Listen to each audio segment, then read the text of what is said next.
Yeah, so today I'll talk about my attempts to interpret the inner workings of vision models, but I will actually start with a claim about this field of computer vision. How did it look in the past? How does it look now? Usually, if you look at computer vision algorithms in the past, what you will see in papers is figures that look like that. So people will come in up with a set of predefined features, predefined handmade filters, applying that on the input image, getting a histogram of values, maybe training one linear model on top of that. And that was pretty much the model for classification, detection, segmentation, and so on. On one hand, it was fully understood because all the parts of the algorithm were handmade, defined by the user or by the researcher. The only problem is that it didn't work so well.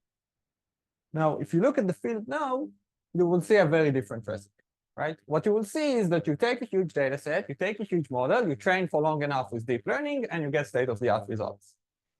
Now, what's nice about it is that it finally works, right? We have now models that perform well on all of these tasks, in some cases even better than humans. The only problem is that we have no idea why, right? Because we delegated the search of the specific filters, features, algorithms to the deep learning regime, right? But the fact that this AI engineering part finally gives us something useful opens up a new opportunity. Because if up until now, what we were only doing is coming up with engineering, architectures, data sets, and so on, now we finally have models that we can start to analyze, start to look at, and try to understand what are they doing.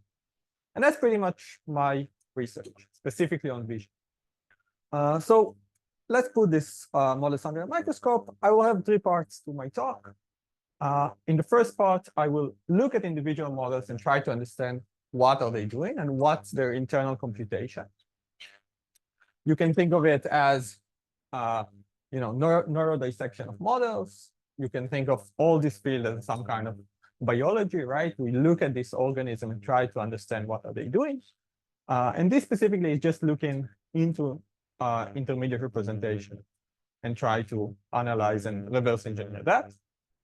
In the second part, I will look at connections between models. I will look at how we can infer something about what a model is representing, what a model learns, by looking at small differences between different models that were maybe trained from a similar source.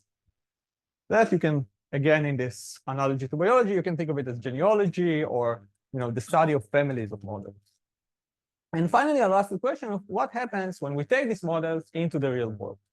What will happen when we want to take these models and make them truly intelligent and generalized to the real world in cases in which nobody promises us that the test distribution is similar to the training distribution. By the way, if you have any questions during the talk, please feel absolutely free to interrupt. Okay, so let's start with the simplest case. Suppose that we have a classifier. It takes an input image and it outputs one of 100, 1,000 possible options, right? Now, it's actually not a black box, right? We actually know how this model is looking because we have the architecture. We know that it's a sequence of operations that are applied on the input image to get the output. And what we would like to understand is what an individual operation, an individual layer in this process, sequential process, what does this specific part do, right? And what we can do naively is to look at the output on a specific input image, right? We can take an input image, run it through the network up until some point, and look at the output of this layer. And what you'll see is many, many, many filters, many, many channels that correspond to the activations of individual neurons on this image for this specific layer. So what you will get is a tensor that in the H and W, in the height and width, will somehow correspond to the input image. And in the values will tell us how much a specific neuron, a specific filter is activated on this image. But the problem is that if you look at this, right, you cannot say anything meaningful, right? It's very difficult to understand what's going on here. What we would actually want is a way to take this model and read out from the individual layers what this individual layer is doing. What information does this layer represent? And the way that we did it, we did it in 2020 when I was still at Google, is by reformulating this question of what an individual layer is doing by looking at the inverse problem, right?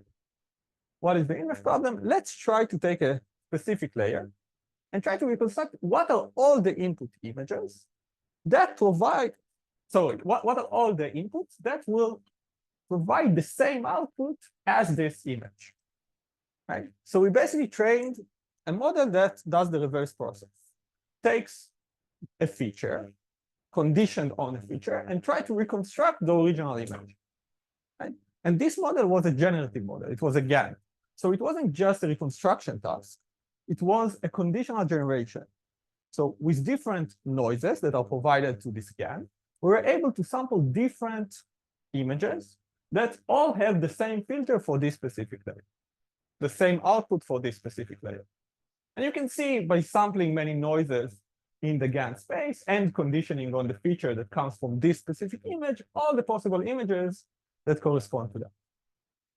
And we didn't do it for one layer. We did for, of course, many images, but also for many layers. And you can see the different space, the different distribution of images that correspond to each individual layer. Right? So you can sample many images and traverse in the noise space, and you can see all the corresponding images. And back then, we called this thing semantic pyramid. Why did we call it semantic pyramid? Because actually, we have a continuum here. If the early layers, that very close to the input image, pretty much capture all the pixel data of the input image, then we will just get images that look pretty much like the input. As we go deeper and deeper, we lose partial information, we gain semantic information up until the last layer in which we basically remember only the class. Not exactly, because we have a bit more of that, but it's basically only the class. So what you will get at the end is a sampler from a conditional probability, which is a conditional sampling with a conditional class in. Yes. Seems like your empty state seven. Yeah, we do. Yeah, we just, yeah. They just show that, like, we do the inversion. Yeah. Okay.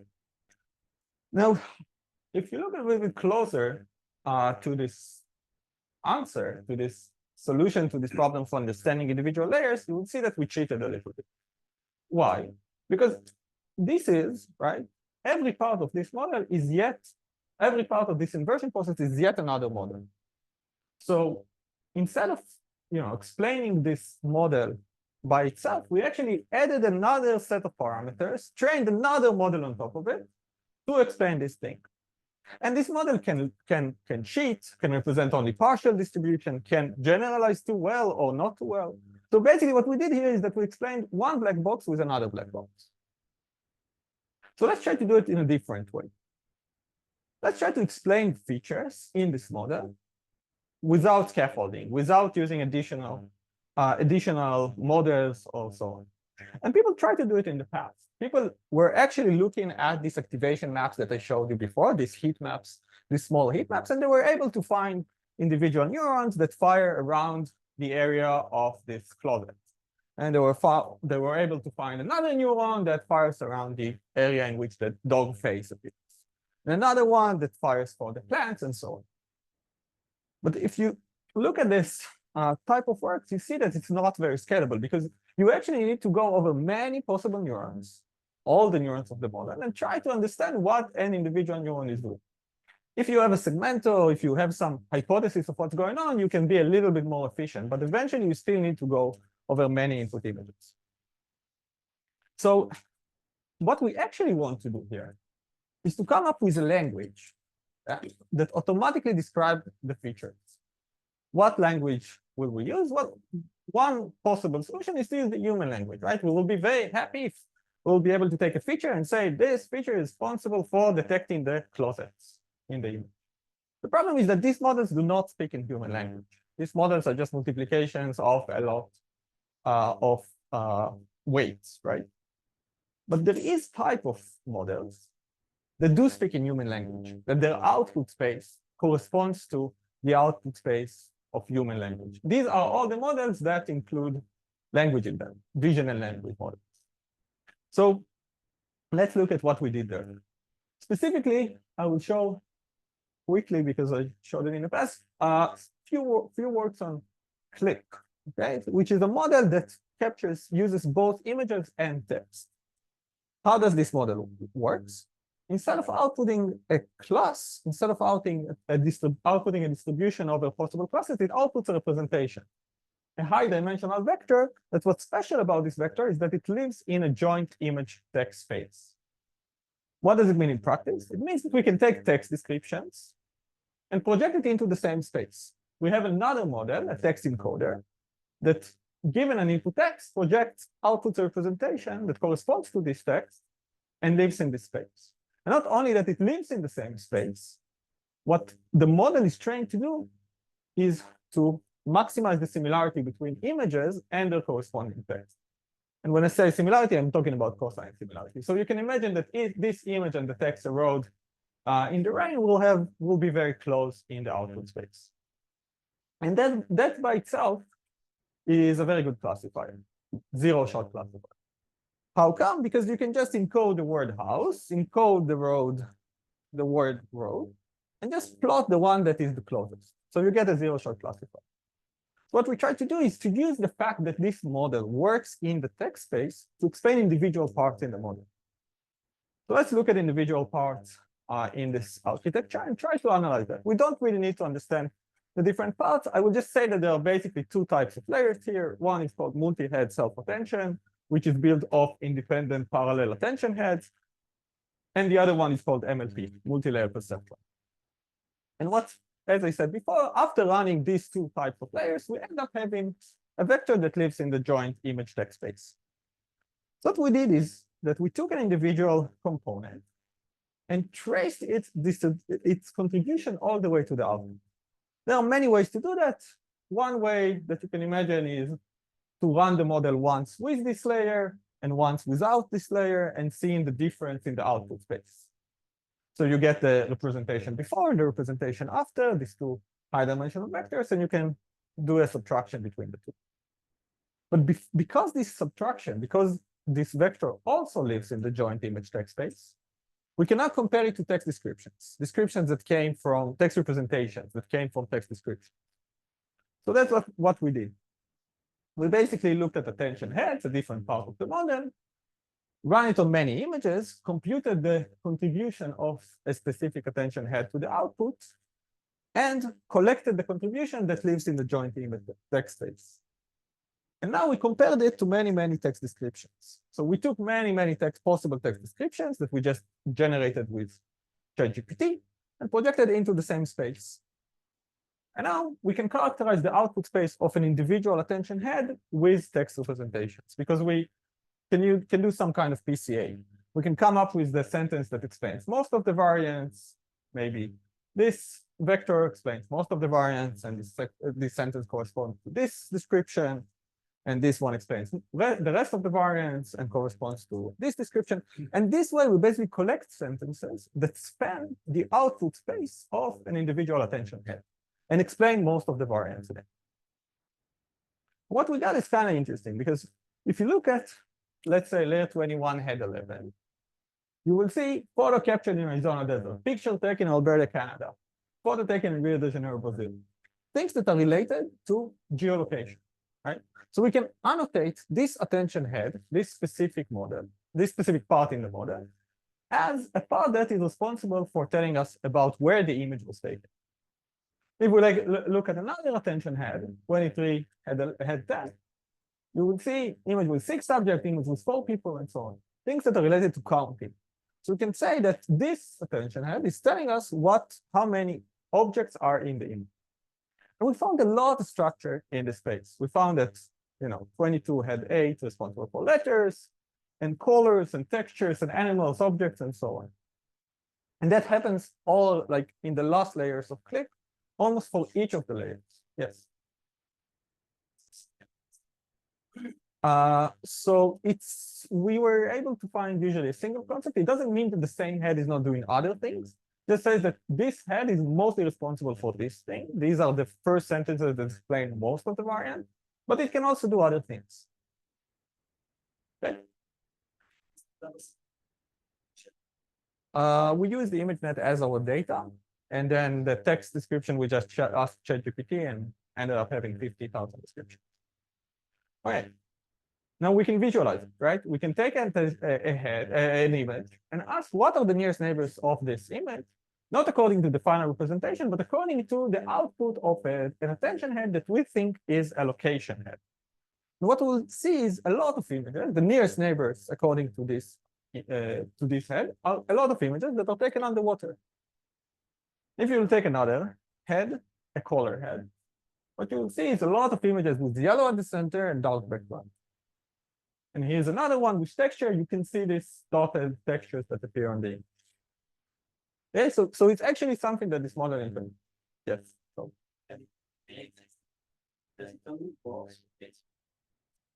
Yeah, we mostly look for this as well. Yeah. You can still do it. I'll show you in a second on neurons and a little bit more complicated computation. But yes. Okay, why is that useful? So it's useful for reducing spurious correlations, spurious cues. Suppose that you want to use your clip model to classify images into land birds and water birds, images of birds, right? And clip, as many other models, uses the background as a spurious cue.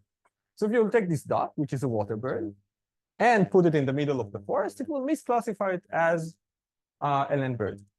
But we know that there are individual heads that are responsible for geolocation and location and things that are related to the background.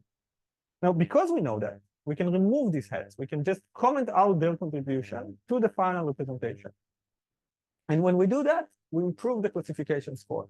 And it's not true for one model, it's different types of clip models. And you can see that in all of them, base, large, huge, it works well. And it's not that you can just remove random heads. You actually need to find these individual heads. If you just remove random heads, repeat this experiment many times, sometimes you will stumble upon one of these attention heads, but usually you will not. Because of that, you will get top random, some improvement, but it's not as big as what we get. According to the ones that are responsible for location and geolocation. Yes.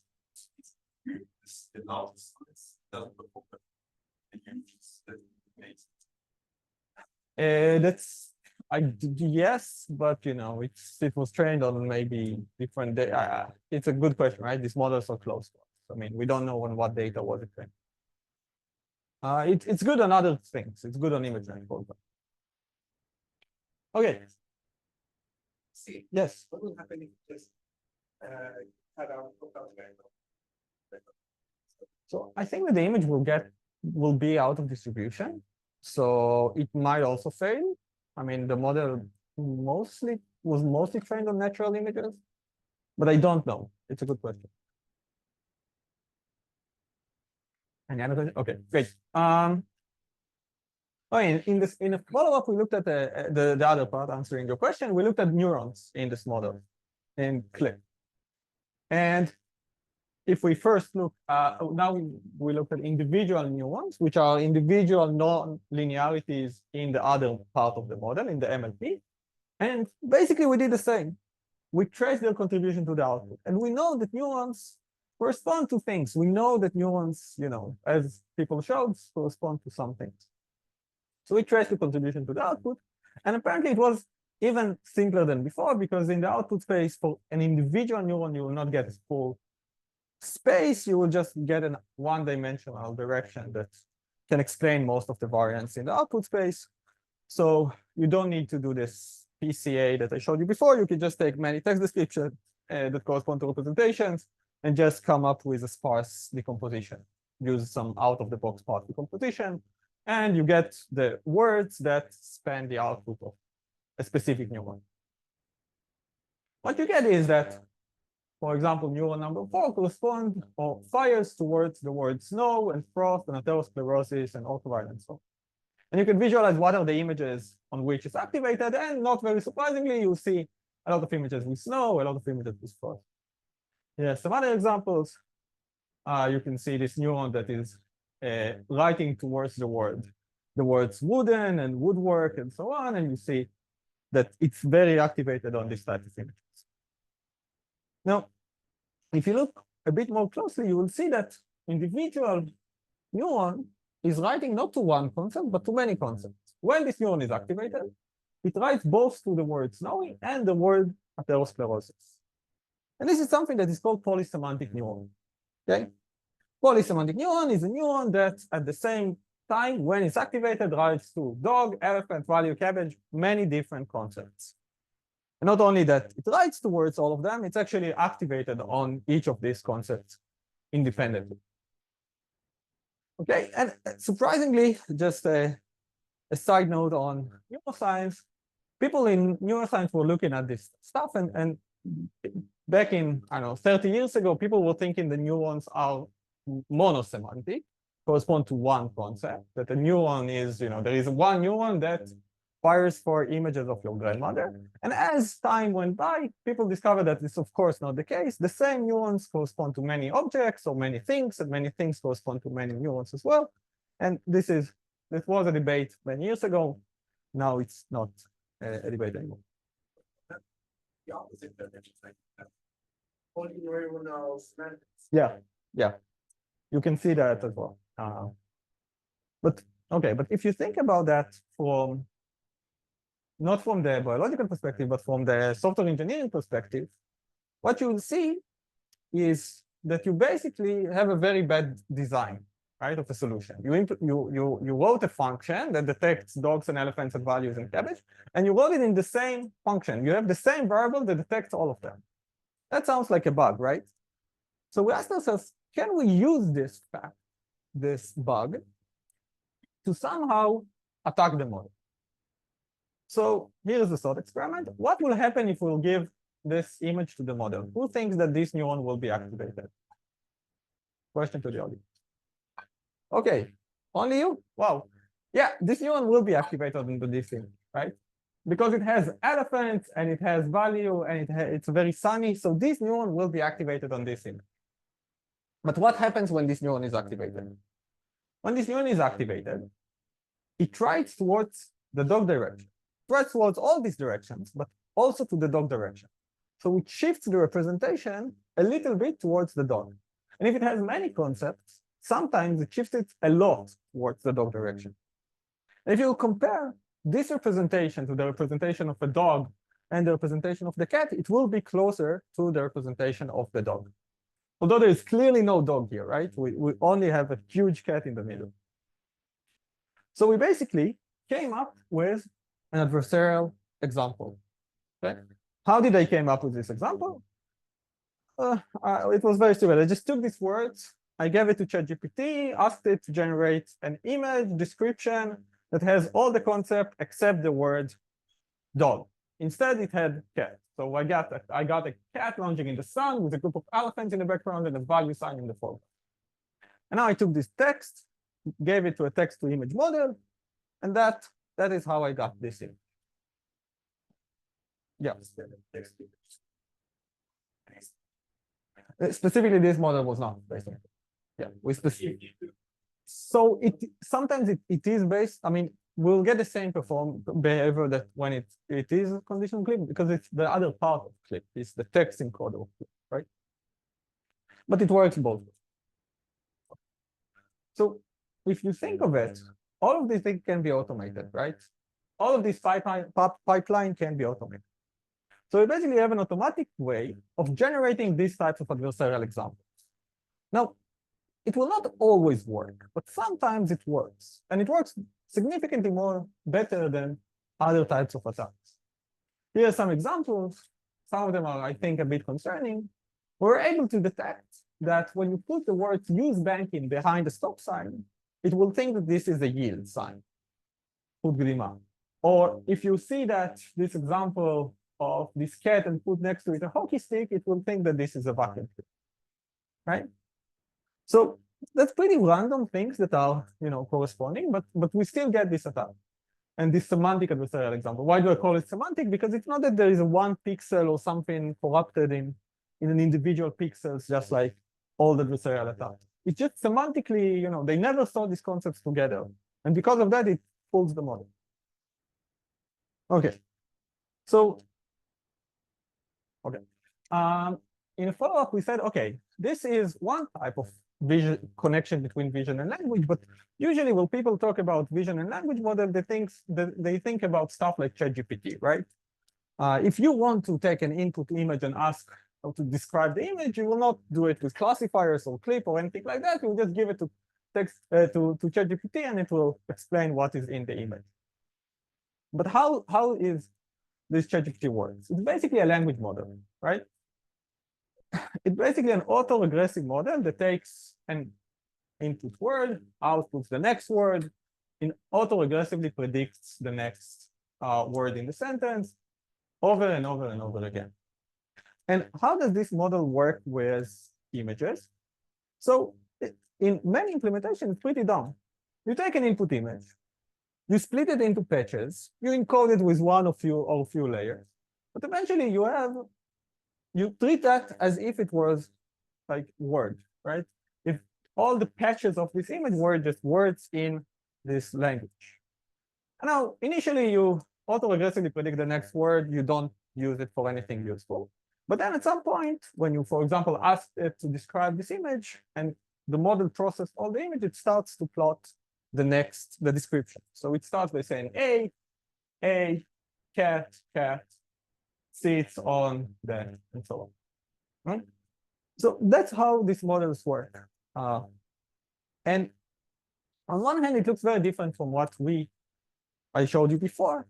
But actually, if you look at every individual class in this model, every individual decoding or encoding of this model, it looks pretty similar.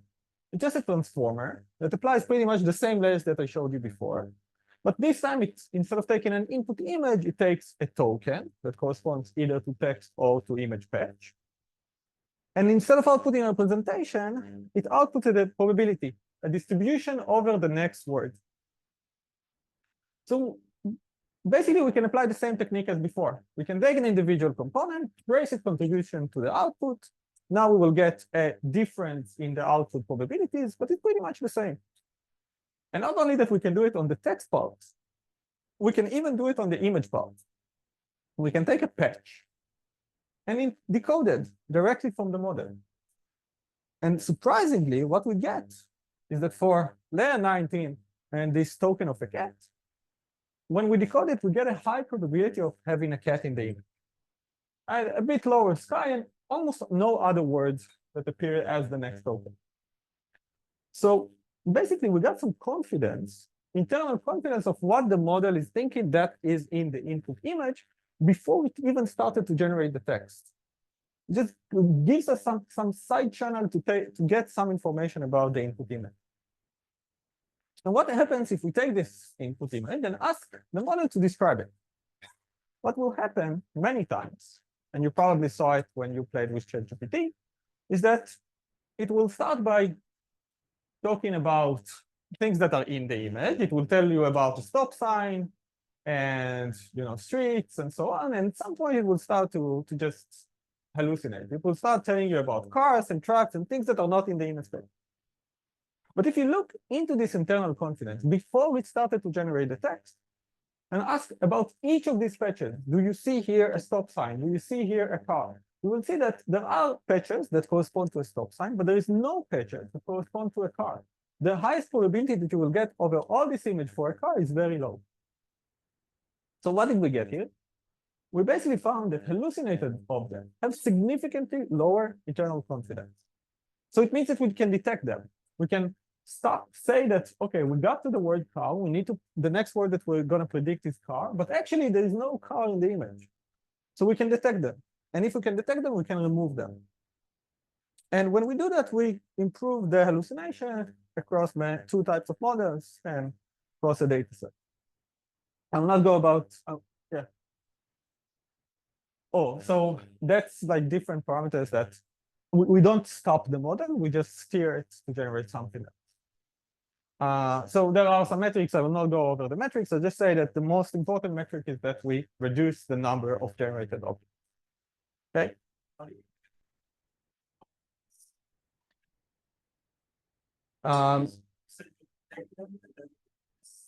Yeah, so you detect them, but you have like all the objects in the words. When you try to generate the next object, you first go back to the image, and ask if any of the patches correspond to this object. And if there's no one, we just say that, oh, it has a very low probability, we just stop. Okay. If you are in something like sending a letter, sending not being an letter though. Yeah, so that's about objects. We were able to do stuff that are similar with VQA, visual question answering, and so on. But yeah, that's mostly about objects. Nouns, basically, yeah. Okay. We looked at individual models, but now let's talk about genealogy of models, connections between models. So let's take a model and change it a little bit. Let's take a diffusion model, a model that takes an input text and generates images, and fine-tune it a little bit on few images of a specific person. Let's say this specific person. Turns out that when we do this with a special token that's called, a token person, and train the model for a little bit more steps only on these images, it will learn this concept. It will be able to now generate new images of this person. Right? So not only that it will be able to generate new images, we can prompt it with text. We can say, token person with a red shirt, token person with a blue shirt. And you will be able to prompt it to generate, to generalize and learn this individual identity. But what would happen if we do it over and over again? So we'll start with the initial model that was trained on many, many images, and fine-tune it once on one person, and once on another person, and on a third person, and so on. And we'll collect a data set of weights. Each of these weights, each fine-tuning will correspond to a new identity. It will be a small shift from the initial weights of the model. And I will treat the weights as data points. We'll flatten this huge vector of weights into one vector and look at the space that these vectors live in. Right? We'll create this data set of weights. And we'll even treat this space not as just random manifold, but as a linear space. And we'll find the PCA component and so on. Now, what can we do if we have this space? So one thing that we can do is to sample from it. We can sample a new set of weights. And what happens when we sample a new set of model weights? We can give it back to the diffusion model, put it back, plug it back into the architecture. And then we can sample from the diffusion model. And what we'll get is a new identity. Why do I say it's new? Because if we look at the training data, you will not see anything that looks like that. So you can sample this token person, playing tennis and with a dog and with Rihanna and so on. But it was never in the training data. What else can you do with this model? You can find linear separators. If you treat it as a linear space, you can search for SVMs that split the weights into models, all the models that correspond to identities that have beard and all the identities that don't have beard. And now you can take a set of weights that correspond to this person who doesn't have a beard and shift it in the orthogonal direction to the hyperplane. You just cross the hyperplane.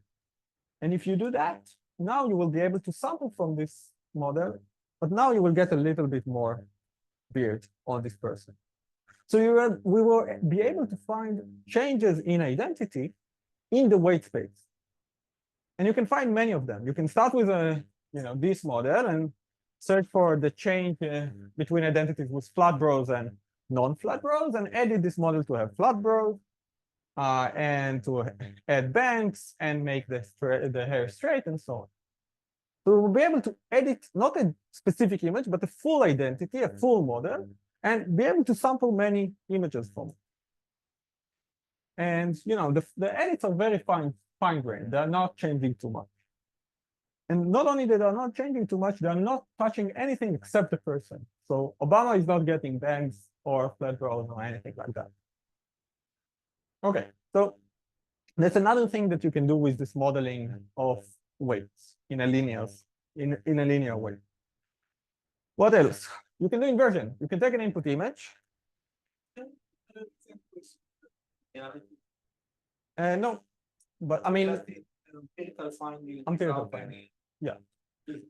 I mean, it's a high dimension, so things are relatively linear there, but no, yeah, it's mostly empirical. It just same personality, great sense, personalized. Yeah, but it still live on the same manifold. And no. Okay, one other thing, you can take an input image and invert a single image, not a full set of few images of a person, but let's say an input image that is not in the distribution, just like this one. If you invert it into the model, yes. When you say the picture manifold, Yeah. What's the dimension of the So the original thing is around 60,000 K, and now it's 10K, 10,000, 10,000. So, yeah. Okay. What else you can do? You can invert into the space. You can train the model to reconstruct this specific input image, but not just randomly reconstruct it. You want the weights to live in the space, to be spanned by the PCA component. And when you do that, you get a set of weights from which you can sample, and now you get still a realistic identity. So you invert an image of a non-realistic human into realistic identity. And you can go nuts with that. You can start with this input of Shakespeare and invert it into the model. And you can sample Shakespeare writing the text in a coffee house, or Shakespeare with a blue shirt. Or you just fine-tune the model on this specific image to reconstruct the specific image. But you verify that the weights live in the space of weights. You can do it with loss. What we did is we basically learned the coefficients of the PCA component. PCA. Yeah, in this case, I thought. Yeah. Here's another example. You can see this figure from up that you invert and project, and now you can sample from it. So we went nuts with that. If you're familiar with these dogs that looks like their owners, we took an image of a dog and inverted into the model. What we got is images of an owner that looks kind of like the dog, right? So it's a nice process. Okay, I will say, any questions? Okay, yeah. I will say a few words on my last part. We call it escaping the lab. That's about generalization, but it will be quick, and I will move to summarizing it. So if I showed you some results without a distribution, but in general, we assume in this lab setting that there is the same distribution for training data and test data. That happens in the real, but that happens in the lab. In the real world, it's rarely the case, right? And we as humans know how to handle that. We can get, we just woke up today and there was rain and we were able to handle that. We were able to work with the distribution shift that we saw. So why can't we just train models that will be prepared like us to everything? Why can't we create models that will be prepared both to rain and sun and so on? The answer is that there are just infinitely many possible distribution shifts, right? If you look at a common data set for measuring the robustness of models, you will see that there are like 15 types of distribution shifts: Gaussian noise, shot noise, zoom blur, things that are corruptions on the image space. But you can combine every two of them. You can get 2 to the power of 15 without even thinking, right? So that's an example of the fact that there's just like way too many possible distribution shifts, and we still need to be able to handle all of them. But the capacity of the model is fixed, right? The number of weights that we have for a model is a limited number. It's a fixed number that does not change when we see a distribution shift. So the idea that we had is that instead of being prepared for everything, let's adapt the model at the test examples when they arrive, right? So if you get an image that is pixelated, let's somehow update the weight of the model such that it will handle the distribution shift without knowing what is the distribution shift exactly. How can we update the weights? We need some supervision, right? We need to come up with a way to learn to get gradients through the network. So we cannot use the annotation because we don't have the label. If we had the label, we didn't need to do anything. But we will use is self-supervision. we'll use the signal itself as a way to supervise the model. And specifically, what we use is masked autoencoder. What is masked autoencoder? It takes an input image, removes patches, and tries to reconstruct it, right? With a very simple L2 loss. So you take an input image, mask some of the patches, train an encoder decoder to do that.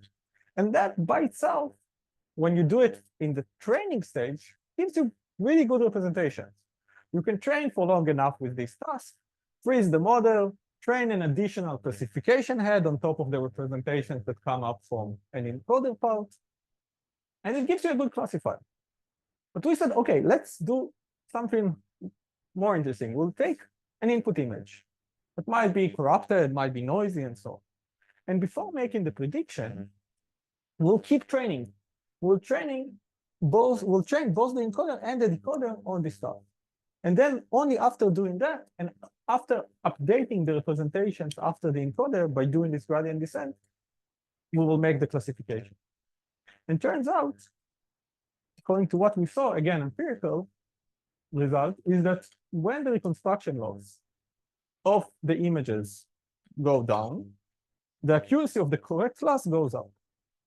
So we will be able to improve our classification for all of these examples that I showed you before, all of the distribution shifts, by using additional test time compute. If before that we were pretty good at that, now with this additional step, we can be even better. And of course, we are better than previous results. So you don't touch the classification here. We cannot. We don't have any signal that we can backpropagate that. Yeah. So we update only the representation. Yeah. Then in the follow-up, that's like one sentence. In follow-up, we did the same for in online setting in which we take the model, update it on one frame, make a prediction. That time it was segmentation and not classification because it's not very interesting for videos. So we did a segmentation and then update the weights again because we continue train on the next frame, make the prediction, update the weights again, make a prediction, and so on. And in that sense, in this regime, we also were able to show that we improve segmentation. If before that, if we naively apply the segmentation on each frame independently, first of all, it's just worse, but you also see inconsistency. So here you have road, here you don't have road.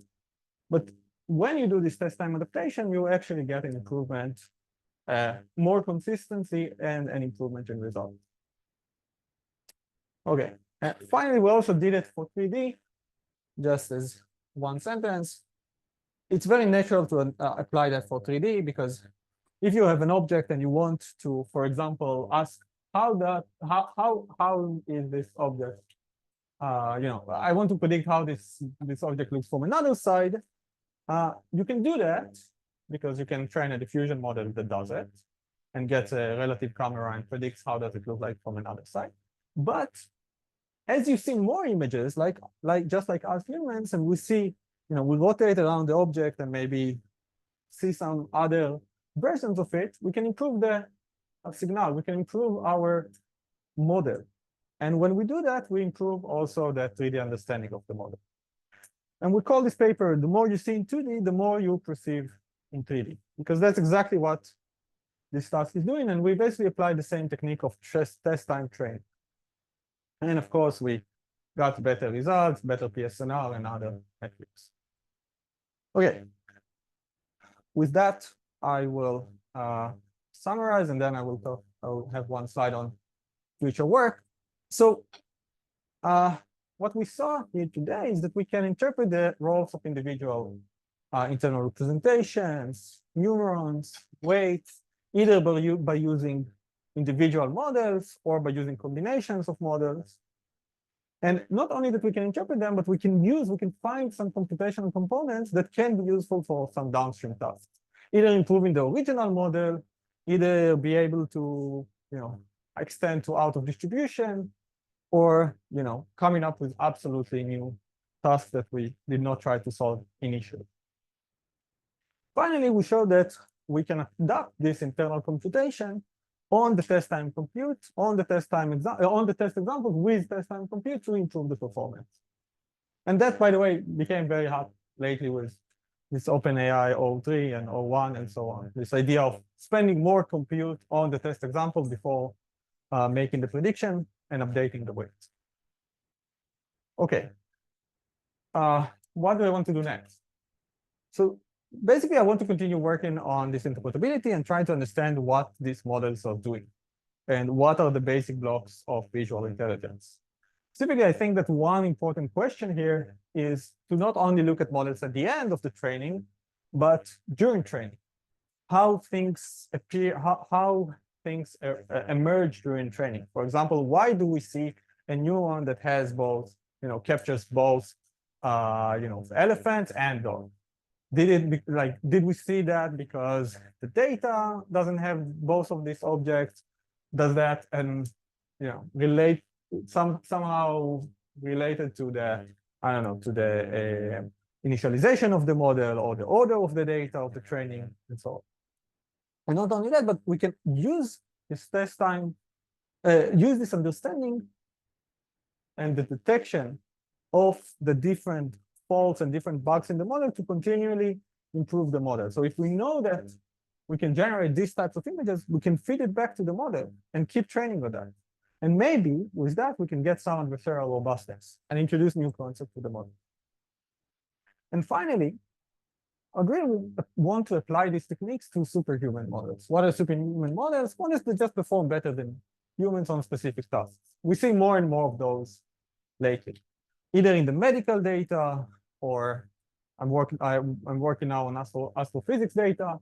You see these models that we know that work better than humans because we can just train them on annotated data, and we just have no idea why. One example in that regime that I think I mentioned someone here is AlphaZero.